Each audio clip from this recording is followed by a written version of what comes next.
Hello everyone, this is our Group 4 presentation, Simultaneous Bilinguals, by Nura Ruiz, Danitza Rodriguez Garcia, Melissa Martinez, Lorena Patterson, and Joanna Soto. I hope you guys enjoy this.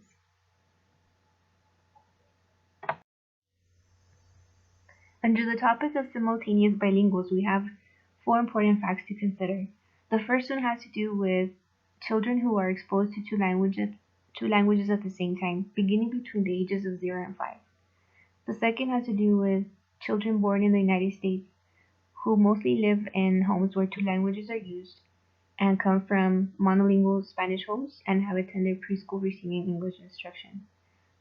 Instead of working of transfer from one strong language to learning another, we are working with students having knowledge of both languages and progressing through both.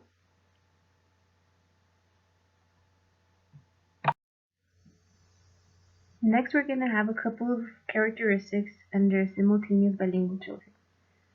The first is that simultaneous children are exposed to two languages since birth to age 5. Secondly, some students may not have a clear dominant language to use over another. In this sense, translating in both languages may be a useful strategy to decide what direction a language of instruction should be for that particular child to build upon their knowledge. Or they may know the concepts in both languages. This characteristic may be used as an asset in the classroom. Lastly, these children are labeled as limited proficient in both languages. As time goes, the skills that the students acquire are important tools as young students begin to read and apply these language rules and strategies to the opposing language. Within the function, we're going to go ahead and talk about how simultaneous bilinguals process language literacy in both languages. First, we have access to information by simultaneous bilinguals, perhaps in one language, and then using that information in whichever way they need to communicate in whichever language.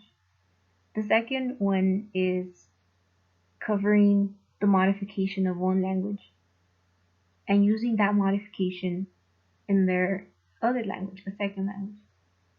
And lastly, we have an example by Professor Susan Hopewell, which is discussing the idea that if I am communicating in one language, that doesn't mean that the information I learned in another language isn't accessible to me.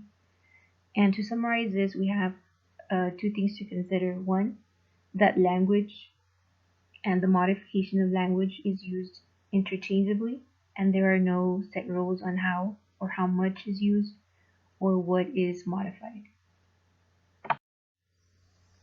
Lastly, under two languages from the start, we find that teaching two languages to emergent bilinguals will create a complete success in both English and Spanish, biliteracy, in other words, and higher levels of reading. Lastly, being able to read in two languages, language 1 and language 2, at the same time, as our topic suggests, has demonstrated an accelerated literacy development in both languages. In other words, by incorporating two languages at the same time, students are able to advance not just in one, but in two languages. This is the end of Simultaneous Bilinguals. We hope you enjoyed our presentation and thank you for watching.